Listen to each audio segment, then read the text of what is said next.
"We'd pray for recovery," my mother told 80 people. She'd been telling them I was an addict for 5 years. A man in the second pew turned his head. He'd held my hand through surgery at a military hospital. He was her parish priest. He'd been listening for 18 months. "I'm 37 years old. I'm a captain in the United States Army, aviation branch, and I have served for 13 years. And on a cold Sunday in late October, in a church fellowship hall in Central Virginia, my mother stood at a microphone in front of 80 people and told them I was lost. She wasn't wrong about that part. I had been lost, just not in the way she described. I need to take you back. Not to the church. Not yet. First, I need to take you to the place where all of this started, where the woman my mother invented, and the woman I actually am split apart and never came back.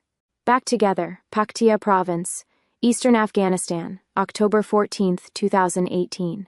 The vibration came first. It always did. Before every lift, before the skids left the ground, the rotor wash traveled through the flight deck and up through my boots and into my spine like a second pulse. That vibration was how I knew I was about to do it. To do my real work, not consulting, not logistics, not maintenance contracts for private firms. My real work, the kind you don't talk about at Sunday dinner, the kind that doesn't fit on a church bulletin. I was aircraft commander on a personnel recovery tasking. Call sign Sabre 7 Actual. The actual suffix meant I was the one at the controls. I was the one responsible. 4 passengers in back, my crew chief, and specialist Danny Teague on the door gun. Danny was 21. He had a gap between his front teeth and a habit of humming country songs during pre-flight checks that drove the crew chief insane. We were 40 minutes into the flight when the RPG hit the tail rotor assembly. There's a specific thing that happens when a Black Hawk loses tail rotor authority. The aircraft doesn't fall. It starts to spin. The nose wants to yaw violently to the right, and the instinct of every untrained person on the planet is to fight it. You don't fight it. You enter auto rotation within 2 seconds, or you die. You manage the energy in the rotor disc. You find the ground. You put the aircraft down somewhere that isn't going to kill everyone inside it. I found a dry riverbed. 0 obstacle clearance. Confined area approach protocol executed clean. We hit hard. The cyclic control stick. That's the flight stick between your knees. Slammed forward on impact and my harness caught the load across my left side. I heard the collarbone go. 3 ribs followed. A bone fragment from the collarbone shifted and pressed against my left lung. I felt it like a nail being driven in sideways. All 4 passengers survived. Danny Teague did not. He was alive when we hit the riverbed. He was alive when I unstrapped and rolled out of the cockpit with my left arm hanging wrong, and my chest making a sound it should not have been making. He was alive when I directed the crew into a defensive perimeter, with a sidearm in my right hand, and 90 minutes of open ground between us and the QRF. He was alive for most of that. His last words were, "Tell my mom it wasn't scary." I wrote the letter to Patricia Teague in Waycross, Georgia, on a piece of cardboard I cut from an MRE box because my right hand was managing most of the work, and my left shoulder was still compromised. The handwriting was unsteady. The letters were larger than my normal hand. Slightly irregular, as if I was pressing hard to make sure the ink took. I have kept a carbon copy of that letter in a Ziploc bag in my glove compartment for 6 years. I was evacuated to Bagram's Roll 2 medical facility. They put me flat on my back under fluorescent light. The light had a specific quality. Greenish. Institutional. The kind that turned skin the color of paper. I was conscious. I was polite. I asked the chaplain on call to read Psalm 23. He held my right hand because my left was being assessed for surgery. When he finished reading, I quoted the last verse back to him from memory. Not his translation, but the one my grandmother had taught me in Georgia. The old translation. He asked me where I'd learned it. I said, my grandmother in Georgia. That was all. I didn't give him my rank. I didn't say my name was on the manifest. I called myself the pilot.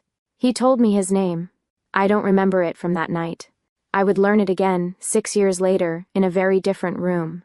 Within 72 hours, I was at Walter Reed Army Medical Center, surgical repair of the collarbone. 3 fractured ribs healing on their own timeline. A bone fragment removed from proximity to my left lung. I spent weeks in that building, learning how to lift my arm above my shoulder again. That is where Constance Prescott, my mother, began building her story. Not when I came home. Not when I could defend myself. while I was flat on my back in a military hospital with a drainage tube and a physical therapy schedule and no access to a personal phone during recovery hours. That is when she walked into the fellowship hall of our family's parish church and told them her daughter had been administratively discharged from the military for substance abuse. She told them I was homeless. She told them she prayed for me every Sunday. The we in her prayers was performing grief. It was not grief. It was architecture. My mother had not just forgotten me. She had replaced me with a version that was easier to explain. A woman who served, who was absent from holidays, who couldn't describe her work, who came home with scars she covered and a silence she couldn't break. That woman was an embarrassment Constance could not metabolize. She needed a story that explained the empty chair at Christmas. A story that made people reach for her hand after the service and say, "You're so strong, Constance." A story that put her at the center. A drug-addicted daughter gave her that. She told it so many times she half convinced herself. The photographs went into a box. My flight school graduation photograph. My first deployment photograph. The framed air medal citation. A photo of me standing in front of a Black Hawk with my crew. All of us squinting in Afghan sun. Constance packed them into a plastic storage bin and put them in the attic under a box of Christmas Day. The living room shelf, the one visible from the front door, kept the school pictures. One vacation photo from when I was 12. A youth choir performance. Nothing after 18. The shelf told a story. Joanna Prescott existed as a child. Then she stopped. I have not been inside that attic in 4 years. I have never asked for those photographs back. I am not sure why. I think it might be because asking would confirm that she had taken them. My father died while I was at Walter Reed. Constance did not call until after the burial. I learned about it from a nurse who noticed the change in my vitals when I checked my email. She asked if I needed a chaplain. I said no. I had already had one. When I came home, limited duty, still rebuilding, still learning what my left shoulder could and could not do. The narrative was already load-bearing. 5 years. That is how long it took to become permanent infrastructure. Sunday after Sunday. Handshake after handshake. We don't really talk about what she does. We haven't for a long time. Some children take a path you can't follow. Denial, I would learn, was her specialty. I missed Hannah's first day of 2nd grade, September 2021. I was at Fort Belvoir, completing a limited-duty administrative assignment, 1 hour and 20 minutes from her school. I did not attend because the unit was running a command readiness review, and I was not yet cleared to explain my absence without disclosing my assignment status. My neighbor, Carol Simmons, sent me a 7-second video. Hannah, in a pink backpack, standing at the school entrance door. Her head turns twice toward the parking lot. She is looking for me. She does not find me. She goes in. I have watched that video 41 times. I do not say this to anyone. My left shoulder aches in cold weather. It is a dull structural pain. The kind that reads as nothing to anyone watching, but speaks to me constantly. I have never filed a disability claim. I am not sure why. I think it might be because filing would make permanent a version of myself. I have not fully accepted. The version that was broken in a riverbed and never quite set right. Hannah once told a teacher that her mother travels for work, like an astronaut, she can't always call. That sentence is the one I cannot think about for too long. If you've ever been written off by someone who didn't know the first thing about your real life, hit that like button. Subscribe. You're not done here. The petition arrived 3 days before the christening parental fitness review, filed in the county family court by Constance Ruth Prescott, my mother, against me. The petition stated that I was an unfit parent, that I was unstable, that I was unable to provide a safe and consistent home for my 8-year-old daughter. It was supported by 2 fabricated witness statements. Rebecca Walsh, age 59, church member, Carol Hammond, age 62, Constance's closest friend in the congregation. Both women signed affidavits claiming they had personally witnessed me intoxicated at a family gathering approximately 2 years prior. 2 years prior, I was on post at Fort Belvoir. I was not at any family gathering. I have the duty log. I have the post-access records. I was nowhere near that event because there was no event to be near. I read the petition in the parking lot of a CVS at 7 in the evening. I did not move for 4 minutes. Not because I was afraid. Because I was calculating how many ways my mother had found to use my silence against me, and how precisely she had done it. She had weaponized the one thing I could not break, my cover, my orders, my inability to say where I was, what I did, why I was gone. Every classified briefing, every restricted flight corridor, every deployment I could not name, she had rewritten each absence into evidence of failure. She was not stupid. She was thorough. Hannah could be removed from my custody pending investigation. That was the language. Pending investigation. My daughter, my 8-year-old daughter who plays recreational soccer and whose favorite thing in the world is watching me make pancakes on Saturday mornings.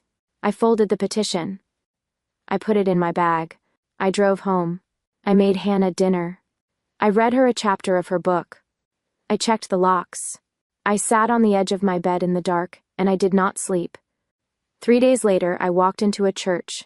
Late October in Central Virginia, cold, dry air, slate-colored sky, the kind of pre-winter flatness that makes everything look like a photograph of itself. The oaks outside the parish had gone amber and rust. The parking lot was full. Inside, the air was warm in a way that felt pressurized. All that heated air against cold stone walls. Chrysanthemums on the altar in yellow and white. Candles above the baptismal font throwing amber light. I sat in the back pew. I had been there for 17 minutes. The christening was for a family friend's infant. Constance was a featured elder. She had organized the reception. Chicken salad sandwiches on white bread, quartered and arranged in concentric circles, layered jello mold in green and red. The same recipe she'd brought to every church event for 20 years. Sweet tea and a glass pitcher. A sheet cake from the Kroger bakery with "Blessed are the children," piped in blue icing. My paper plate sat untouched beside my folded napkin. The fellowship hall was full. 80 people. Folding chairs. Paper napkins. The low murmur of a congregation at ease with itself. Constance moved through the room like she was conducting it. A touch on the elbow here. A laugh there. Every guest rotating around her orbit. Then she was at the microphone. She had been asked to say a few words about the blessings of family. She smiled. She held a handkerchief in her left hand, a prop she did not use. She spoke about gratitude, about the gift of children, about the church as a second family, for those whose own families carry burdens. Then she said my name. Some of us have heavy burdens at home that we carry in prayer. Her voice softened. Practiced. My daughter has struggled. We don't always know where she is. We pray for recovery. 80 people nodded. Even the candle flame above the baptismal font seemed to hesitate, as if the room itself needed a second before it could carry that weight. It wasn't grief. It wasn't worry. It was architecture. A story built over 5 years. One Sunday at a time, in a building where everyone already trusted her. And then a man in the second pew turned his head. He looked past the folding chairs and the sheet cake and the sweet tea and the 80 nodding faces. He looked at the back of the fellowship hall. He looked at me. I was standing in the doorway with my coat still on. Constance followed his gaze. The room followed hers. And when my mother's eyes found mine, her expression did not shift to shame. It did not shift to surprise. It shifted to calculation. She was assessing whether the narrative survived the room. I saw it. That micro-adjustment, that clinical recalibration behind her eyes. That was not a mother seeing her daughter. That was an architect checking load-bearing walls. What they didn't know, what none of them knew, seated in those folding chairs with their sheet cake and their sweet tea, was that the man in the second pew had held my hand through something I had never described to anyone in that room. Not once. Not ever. They hadn't counted on one thing. I didn't move. My hands were flat on the pew in front of me. My eyes had already marked every exit in the building. The man in the second pew watched me do it. And something in his expression changed. 3 weeks later, I walked into a county family courtroom in Central Virginia. The room was small. Wood-paneled walls, fluorescent overhead light. The kind that buzzes at a frequency most people stop hearing after 10 minutes. I never stop hearing it. Institutional carpet. Recirculated air that smelled like old paper, and the particular staleness of a building that processes other people's failures 5 days a week. Gallery seating for approximately 30. A judge's bench. 2 counsel tables. An American flag in the corner with a brass eagle on top that needed polishing. I arrived 11 minutes early. I paused at the threshold for 1 full second before crossing it. My eyes moved left, right, center. 2 exits. the main door behind me, and a side door near the judge's chambers. The main door opened outward. The side door had a push bar. The gallery railing was oak, solid, bolted to the floor. The ceiling tiles were standard drop panel, 9 feet. The windows were sealed. I took a seat in the gallery next to my attorney, Margaret Ellis. Back to the wall, clear view of the room's entrance. I placed both hands flat on the gallery railing in front of me. Margaret was reviewing her files. She did not look up. She did not need to. Margaret Ellis was a former Army JAG officer, captain retired, and she and I shared the shorthand of people who had both worn a uniform. When I sat down, she said, "We're ready," and turned a page. That was enough. Constance was already at the opposing counsel table with her attorney, William Graves. She was wearing a navy dress with a pearl brooch. Her hair was set. Her posture was composed. She looked like a woman who had come to do a difficult but necessary thing, the rescue of a grandchild from an unfit mother. She had dressed for the role. She had probably rehearsed in the mirror. She did not look at me. I did not need her to. Silence, I had learned, was the only cover story that never required maintenance. 8 minutes before proceedings began, a man entered through the main door behind me. I heard the hinge. I heard the weight of his step, measured, unhurried. The gait of someone who had spent years walking into rooms where the worst thing that could happen had already happened. He wore a dark coat. His Roman collar was visible at the neck. No medals, no uniform, no fanfare. He walked down the center aisle. He passed within 4 feet of me. He did not sit immediately. He stopped 1 seat away from where I was sitting with Margaret, and he stood there for a moment, facing the front of the courtroom. Then he turned his head and looked at me. He watched my hands on the gallery railing, flat, still, not folded, not fidgeting. He watched my eyes. I was scanning the room again. I hadn't noticed I was doing it. Left, right, center, exits. His gaze followed the scan. He recognized the sequence. I saw the recognition move through him like a current. Not surprise, not confusion, but confirmation, something he had been waiting 18 months to verify. He leaned down. His voice was quiet. The words were meant only for me. Pactia Province, October 2018. You quoted me the old translation. The fluorescent light buzzed overhead. The courtroom clerk was sorting papers. Constance was whispering something to William Graves. None of them heard. I looked at him for 3 full seconds. His face was older than the one I remembered. The one I had seen upside down from a gurney under greenish institutional light, with a drainage tube in my chest and someone's hands on my collarbone. But the eyes were the same. Steady. Patient. The eyes of a man who had sat with the dying and the nearly dying, and had learned that presence was the only thing he could offer that never ran out. My grandmother taught it to me, I said, in Georgia. He nodded once, almost imperceptibly. Then he took his seat.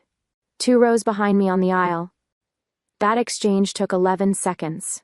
Margaret Ellis heard all of it. She closed her file. She placed 1 hand flat on the table and exhaled. She had found him in my case file 3 weeks ago. The name of the chaplain at Bagrim's roll too, cross-referenced against active clergy assignments in Central Virginia. When she told me his name, I went quiet for a long time. The hearing began. Judge Warren Howard entered from chambers, mid-50s, gray at the temples, a face that had processed 1,000 custody disputes and could read a room before the first motion was filed. He sat. He adjusted his glasses. He asked for opening statements. William Graves went first. Constance's attorney. He was polished, mid-40s, silver cufflinks. He spoke with the cadence of a man who believed his own authority was self-evident. He outlined the petition. He described a mother, Constance, burdened by years of watching her daughter spiral, substance abuse, instability, and inability to provide consistent care.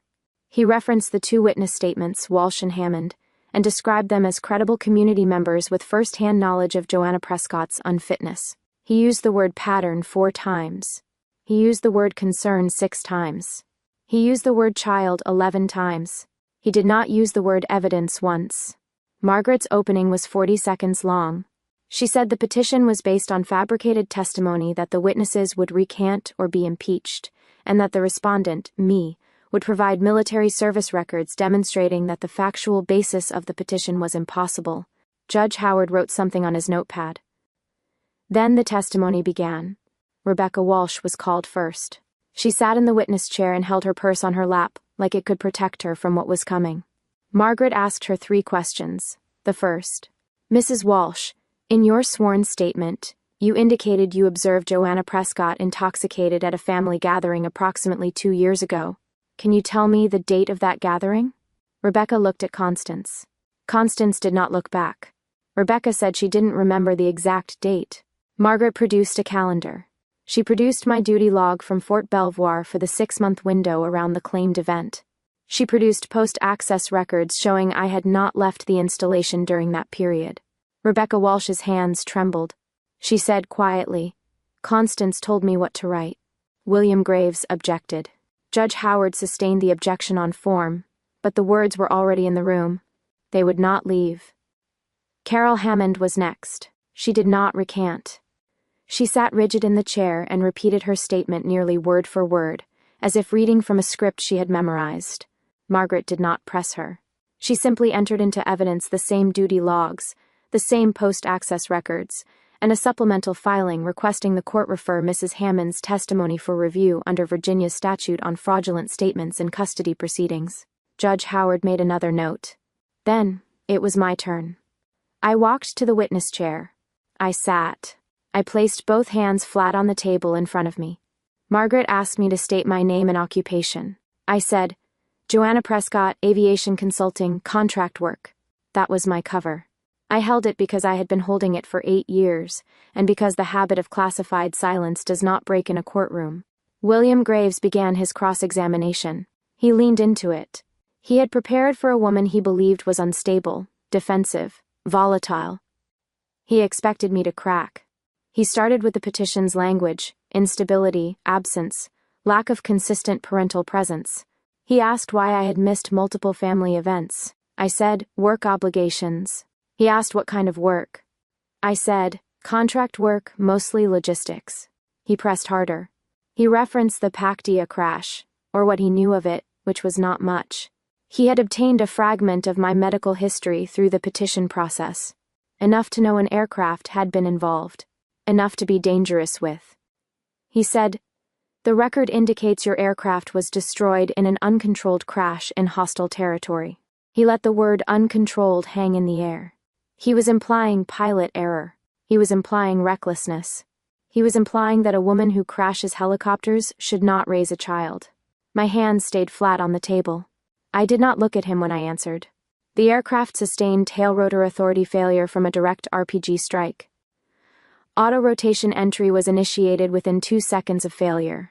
Confined area approach protocol was executed into a dry riverbed with 0 obstacle clearance. All 4 passengers survived. The aircraft was not set down uncontrolled. It was set down. I paused. That is the record. William Graves stopped mid-reach for his notepad. His hand stayed suspended above the table for 2 full seconds. He had walked into that question expecting a woman who pushed papers. He had not expected someone who could describe a combat auto-rotation with the clinical precision of an aircraft accident report. He did not know what tail rotor authority failure meant. He did not know what confined area approach protocol was. He knew only that the woman sitting in front of him had said those words the way a surgeon names the tools on the tray. Without hesitation, without translation, without apology. He recovered. But the room had tilted. I could feel it. Judge Howard removed his glasses. He set them on the bench. He looked at me for a long moment. Then he looked at Margaret. Margaret stood. She said, Your Honor, the respondent calls a surprise witness, Father Thomas Whelan. William Graves objected immediately. We were not notified of this witness. Judge Howard looked at Margaret. Margaret said, Father Whelan is a fact witness with direct personal knowledge relevant to the factual basis of this petition. His testimony was not available at the time of initial filing. We are requesting the court's discretion under the interest of justice. Judge Howard considered this for 4 seconds. Then he said, I'll allow it. The man in the dark coat rose from the second row of the gallery. He walked down the center aisle with the same measured gait. He did not look at Constance as he passed her table. He did not acknowledge William Graves. He walked to the witness chair, and he sat.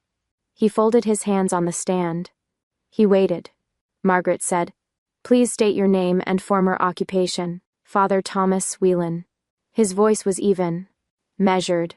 The voice of a man who had delivered last rites and could calibrate tone the way a pilot calibrates altitude. Precisely because lives depended on it. Formerly Major Chaplain Corps, United States Army. 14 years of service, including deployment to Bagram Airfield, Parwan Province, Afghanistan 2017 through 2018. Constance's head turned, not slowly, sharply. The way you turn when a sound comes from a direction that should be empty. She had known this man for 18 months. He was her parish priest. He had sat in her pews. He had listened to her announcements. He had shaken her hand at the door after services. She had never once considered the possibility that he had been anywhere near the world she had spent 5 years erasing. Margaret continued.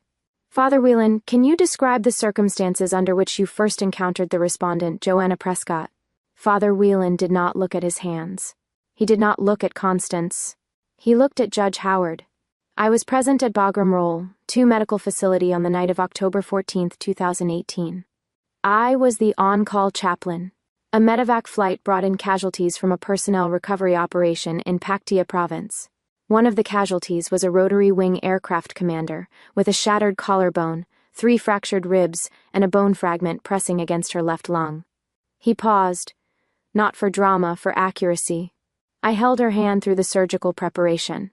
Her right hand, her left, was being assessed. She asked me to read Psalm 23. I read it. When I finished, she quoted the last verse back to me from memory. An older translation I had never heard anyone use in a hospital. I asked where she learned it. She said, "My grandmother, in Georgia." Another pause. Her call sign was Sabre 7 Actual. She was the aircraft commander. She had directed her crew's defensive perimeter for 90 minutes with broken bones and a fragment pressing against her lung. The room went completely still. Not quiet. Still. The fluorescent light kept buzzing overhead, indifferent as always. But everyone in it had stopped moving, as if the building itself had paused to decide what happened next. Father Whelan continued. "She asked me to tell her crew they did right. She did not give me her rank. She did not say her name was on the manifest. She called herself the pilot." He paused once more. She was polite about it. Margaret asked, "Father Whelan, how are you certain that the woman you treated at Bagram is the same woman sitting in this courtroom?" Father Whelan looked at me for the first time since taking the stand. His eyes were steady, the same steadiness I had seen through the greenish light of a surgical bay 6 years ago. "She quoted me a verse in a hospital 6 years ago. I have never heard anyone use that translation since." He turned back to Judge Howard. "I was assigned to Mrs. Prescott's parish 18 months ago. I heard Constance Prescott describe her daughter to the congregation on my second Sunday. The woman she described was not the woman I held hands with at Bagram. I have been listening since." Margaret. "And during the period Mrs. Prescott has described as substance abuse and homelessness, October through December 2018, where was Captain Prescott?" "She was at Walter Reed Army Medical Center, recovering from the injuries I have just described. I know this because I was the chaplain who initiated her transfer paperwork from Bagram to Walter Reed. Her name, her rank, and her call sign are on the field communication log from that night." He reached into his coat pocket. He produced a single piece of paper, a photocopy worn at the folds. He held it out. Margaret took it and entered it into evidence. Father Whelan said, "I made that copy the week after she was transferred. I thought someday someone might need to know what I witnessed." Judge Howard accepted the document. He looked at it. Joanna's call sign was on it. Her blood type, her injury assessment, the time she was admitted, the time she entered surgery. Every entry time stamped. The contrast was not abstract. It was dated. The same months Constance had been standing at that microphone, telling 80 people her daughter was homeless, addicted, lost. Joanna Prescott was lying in a military hospital with a drainage tube in her chest and a dead crew member's last words in her memory. Judge Howard set the document down. He looked at Constance. Constance's handkerchief had slipped from her hand to the floor. She did not pick it up. Her composure, that practiced parish elder composure, she had worn like vestments for 5 years, had cracked along a seam she did not know she had. Her mouth opened. It closed. Her attorney placed a hand on her arm. She did not seem to feel it. William Graves stared at the document in the judge's hand. He did not object. He did not speak. He had walked into this courtroom to prosecute a substance-abusing dropout, and the woman at the other table had just been identified under oath by a priest, by a major, as a combat-decorated aircraft commander who had saved 4 lives in a war zone while the petitioner was filing fabricated documents from a church office he knew. The room knew. The architecture had failed. The load-bearing walls Constance had spent 5 years constructing, Sunday by Sunday, handshake by handshake. He encountered a single piece of paper with a timestamp, and a man in a Roman collar who remembered what he held in that hospital. Father Wieland sat in the witness chair with his hands folded. He did not editorialize. He did not embellish. He had said what he saw. He had produced what he kept. That was all. Margaret looked at me. I looked at her. Something passed between us that did not require words. The short hand of 2 women who had worn the uniform. Judge Howard removed his glasses again. He set them on the bench. He looked at the courtroom. He said, "I'd like a 15-minute recess." The room exhaled. I placed both hands flat on the table in front of me. I adjusted my watch, inside the left wrist where I always wore it, the way they trained me at Rucker. The silver face caught the fluorescent light for 1 second. I did not look at Constance, not because I couldn't, because I already knew what I would see. And it was no longer my problem to carry. Margaret Ellis leaned over during the recess and said 2 words. "We're done." She meant the petition. She meant the legal scaffolding Constance had spent 3 weeks constructing and 5 years rehearsing. She meant the witness statements, the filing, the county process that had kept me awake at 2 a.m, reading custody language while my daughter slept 12 feet away. She was right. When Judge Howard returned, he did not sit immediately. He stood behind the bench for a moment, holding the photocopy Father Wieland had produced. The field communication log from Bagram's Roll 2, dated October 14, 2018. Call sign, blood type, injury assessment, admission time, surgical time, every entry stamped, every stamp legible, 6 years old and still steady in the ink. He sat. He put on his glasses. He looked at William Graves, counselor. "I've reviewed the documentary evidence entered by the Respondents' Council and the testimony of Father Wieland. I've also reviewed the duty logs and post-access records entered in impeachment of the Walsh and Hammond statements." He paused. "The factual basis of this petition is not merely insufficient. It is contradicted by time-stamped federal records. The witness statements supporting this petition describe events that did not occur during periods when the respondent was verifiably on a military installation." He turned to Constance. "Mrs. Prescott, the petition for parental fitness review is dismissed with prejudice." Constance did not move. Furthermore, Judge Howard continued, "This court is referring the matter of the Walsh and Hammond affidavits to the county prosecutor's office for review under Virginia Code Section 18.2-434. The filing of fraudulent statements in a legal proceeding.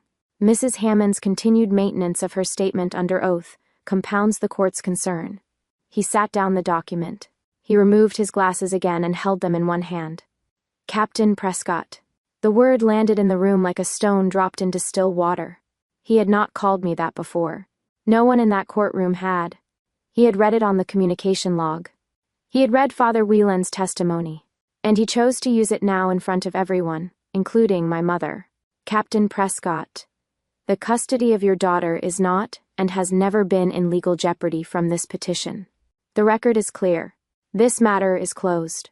I said, "Thank you, Your Honor." 3 words. My hands stayed flat on the table. The hearing ended. People stood. The clerk gathered papers. William Graves collected his files without looking at Constance. Father Wieland rose from the witness chair and walked back to the gallery. As he passed my seat, he paused for 1 second. He did not speak. He placed his hand on the gallery railing near mine, not touching, just close. The gesture of a man who had held a stranger's hand in a hospital and understood that some debts are settled in silence. Then he walked out of the courtroom. The hallway outside the courtroom had the same institutional carpet, the same recirculated air. Margaret was beside me. Her case file closed under her arm. We were walking toward the exit when I heard the footsteps behind us. Constance. Her heels on the tile. Faster than her usual pace. The sound of a woman who had never had to chase anyone, and did not know how to do it gracefully. "Joanna." I stopped. Margaret stopped beside me. She did not intervene. She knew this part was mine. You never told me what you were. I turned. My mother was standing 6 feet away. The pearl brooch was still pinned to her navy dress. Her handkerchief was gone, left on the courtroom floor, I assumed, where she had dropped it. Her eyes were wet, not from grief, from exposure. The look of a woman who had been standing behind a wall for 5 years and someone had just removed it. I didn't. I thought. She never said where she was. Her voice broke. She did not finish the sentence. No one in the hallway moved to help her. I looked at her for a long moment. I did not raise my voice. I adjusted my watch. You built that story while I was in a hospital. You put my daughter's custody into question to protect something you invented. I stopped. I couldn't explain where I was. I couldn't call you from the room I was in. I couldn't bring you into that world. You knew that. And you used it. Constance opened her mouth. You didn't ask, I said. Not once in 13 years. I said it the way I read back a clearance. Accurate, confirmed, closed. I'm not asking for anything from you. I stopped doing that. I turned and walked out of the courthouse with Margaret Ellis. The door was heavy. It opened outward. The air outside was cold and dry and tasted like November coming early. I did not look back. The thing about the truth is that it doesn't need to be loud. It only needs one good witness. The weeks that followed were not dramatic. They were procedural. That is how collapse works in the real world. Not in a single moment, but in a series of documents filed and phone calls not returned, and doors that close one at a time until the person on the other side realizes they are standing in an empty room. William Graves withdrew from Constance's representation within 7 days. His office sent a 1-paragraph letter citing irreconcilable differences in case strategy.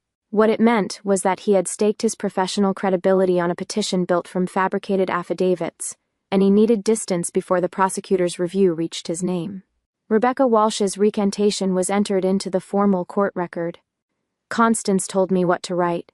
That sentence, 7 words long, became the foundation of the fraud referral. Rebecca cooperated fully. She provided the original email Constance had sent her with the language for the affidavit, pre-written, formatted, ready to sign. Rebecca had not fully understood the legal weight of what she was putting her name to. She understood it now. Carol Hammond did not cooperate. She maintained her statement through the initial prosecutor's interview. She maintained it through the follow-up. She maintained it the way a person maintains a lie they have confused with loyalty, rigidly without variation, as if consistency were the same thing as truth. The legal fees alone would outlast whatever friendship Constance had offered her. Within the congregation, the collapse was slower but just as thorough. Father Whelan did not preach on it. He did not editorialize from the pulpit. He did not need to. The testimony was a matter of public record. Court proceedings in Virginia are not sealed by default. Someone in the gallery, one of the 30 people who had watched a parish priest identify a combat-decorated army captain, as the woman their church elder had called a drug-addicted failure, told someone. Who told someone? Who told everyone? The version that circulated was not exaggerated. It did not need to be. The facts were enough. A helicopter pilot with a shattered collarbone. A dead crew member. A mother filing false custody documents from a church office while her daughter was at Walter Reed. The facts did the work that 5 years of architecture could not withstand. Constance resigned her position as parish administrative secretary 3 weeks after the hearing. The official reason was personal health needs. No one in the congregation asked for clarification. No one organized a prayer circle. No one reached for her hand after the service and said, "You're so strong, Constance." The infrastructure she had built, the sympathy, the admiration, the careful performance of maternal suffering, had been load-tested against a single time-stamp document and a man in a Roman collar. And it had failed. She was not arrested. The fraud referral was a misdemeanor filing with potential civil liability. It would move through the system at the speed systems move. I did not follow its progress. I did not need to. The petition was dismissed with prejudice. Hannah was with me. The rest was paperwork someone else would handle. It wasn't vindication. It wasn't triumph. It was simply the record, corrected, in a room where the truth had always been waiting to be read aloud. I drove south on Route 1 toward Fort Belvoir. Late afternoon. The light was going amber-gray. That particular quality Virginia gets in late October when the sun drops early and everything turns the color of old brass. Traffic was steady. The government vehicle was clean. It always was. Habit. I pulled into a rest stop 22 minutes north of Post. A concrete turnout with a trash can and a bench nobody was using. I put the car in park. I sat for a moment with both hands on the wheel.